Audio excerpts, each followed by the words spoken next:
आज ये धरती माँ पूछ रही है, आज ये धरती माँ पूछ रही है, क्या तूने उसका ऋण चुकाया?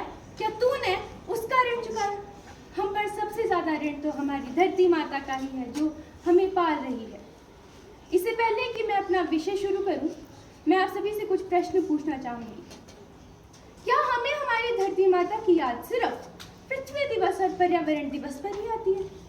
देखिए, सच्चाई कड़वी है, लेकिन यहाँ पर ज्यादातर लोग वही हैं जो केवल इन्हीं दिनों वृक्षारोपण करते हैं। वंदनीय मां शारदा, सर्वव्यापी ओम तथा भारत माता के चरणों में मेरा शत शत नमन। आदरणीय प्रधानाचार्य जी, आचार्य गण व मेरे भारत के भविष्य को मेरा नमस्कार। मेरा नाम मन्नत है और मैं कक्षा 10वीं की छात्रा हूँ।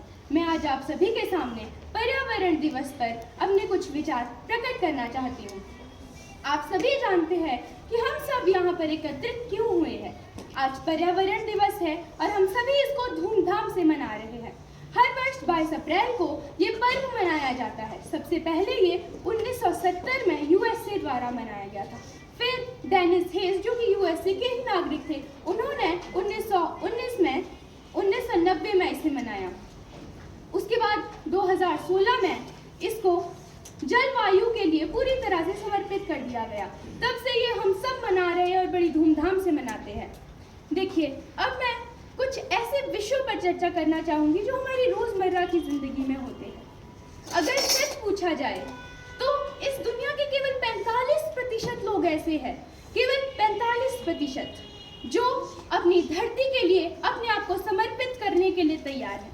हमें वृक्षारोपण ही तो करना है, कूड़ा यहाँ वहाँ ही तो नहीं फेंकना है। बस इतना सा तो कार्य है जिससे हम अपनी पृथ्वी को साफ सुथरा और सुंदर रख सकते हैं। एक बार कल्पना कीजिए, आंखें बंद करके उस चीज की कल्पना कीजिए कि इस दुनिया में कुछ नहीं है, पेड़ नहीं है, पौधे नहीं है, कुछ नहीं है, केवल मनुष्य बचे हैं, फैक्ट्रीज बची है, बड़ी बड़ी बिल्डिंग्स है, बस वही है। ऑक्सीजन मास्क लगा कर रखे हम कब तक जिंदा रहेंगे? निश्चित है कि कुछ समय के पश्चात हम नहीं रहेंगे। और यही बात सच है। और यदि हम जागरूक नहीं होते हैं तो कुछ समय पश्चात हमें यही सब कुछ देखने के लिए मिलेगा।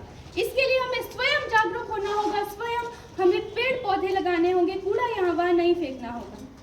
देखिए, ये एक नागरिक का कर्तव्य है। हम क्या करते हैं? हम उस माता को गंदा करते हैं, उस माता को गंदा करते हैं जिसने आज तक हमें पाला है, जो हमें पाल रही है, अपनी गोदी में बिठाकर, अपने आंचल में रखकर हमें प्यार देती है। उस माता को गंदा करते हैं हम लोग। ये सिर्फ एक की बात नहीं, हम सब की बात है, ये हम सब पर लागू होता है। एक बार जरा उन प्रश्नों को याद कीजिए जो मैंने आपसे शुरू में पूछे थे कि क्या हमें हमारी पृथ्वी की याद सिर्फ पर्यावरण दिवस और पृथ्वी दिवस पर ही आती है? और यही बात सच्ची, हमें तभी हमारी धरती की याद आती है, हम तभी वृक्षारोपण करते हैं। केवल क्या ये दिखावा है? और ये अच्छी बात नहीं है। अंत में जाते जाते मेरा बस आप सभी से इतना आग्रह रहेगा कि अपने जन्मदिन के दिन तो कम से कम एक वृक्ष लगा लीजिए। और आपने वो वृक्ष लगाया, उसका ध्यान रखिए, उसे बड़ा कीजिए, ताकि क्योंकि जब वो बड़ा होगा तो हमारे ही काम आएगा, हमें ही वो ऑक्सीजन देगा, और वो हमारे लिए कितना जरूरी है हम सब जानते हैं। देखिए, ये पेड़ लगाना एक बहुत अच्छी बात है, क्योंकि जो माता हमें पाल रही है हम उसका ध्यान रख रहे हैं। तो ये हमारा पृथ्वी दिवस है और यही इसका लक्ष्य हर वर्ष होता है।